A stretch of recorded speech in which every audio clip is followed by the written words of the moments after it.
Can I just ask about Donuts Hotel? The 400,000 surveys went out electronically, I think, yesterday. Can you just give us a sense of how much that will inform this review that Carter Ham and Jay Johnson are doing? I mean, can you kind of talk to it and just tell us how much we should expect from that? Well, I think that we see this as I've said all along, beginning with the testimony the chairman and I gave several months ago. I think it is very important for us to understand from our men and women in uniform the challenges that they see, first of all, to get their views on this issue, and then the challenges that they see in implementing change in the law. That will help us prepare better to implement those changes when and if the law is changed. I would say that this survey is a very important element of this effort, in part because while General Ham and General Counsel Jay Johnson have talked to thousands of troops in dozens of military facilities, and we have gotten several tens of thousands of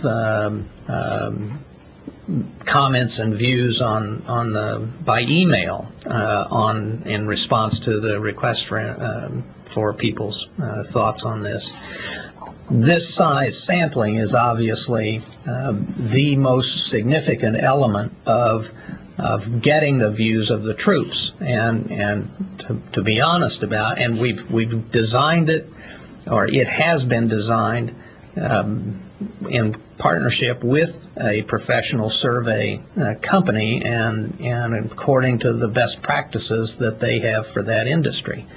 I would tell you that I put my oar in only one respect, and that is the original proposal was to sample 100,000 active duty and 100,000 in the reserve component, and I strongly suggested that they double the size of the sample.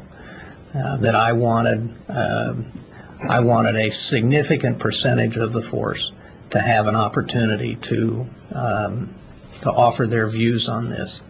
I'm aware that there's at least one group that has suggested that gays and lesbians in the service not fill in the report. The good news is a number of the other advocacy groups have urged gays and lesbians in the force to fill it in.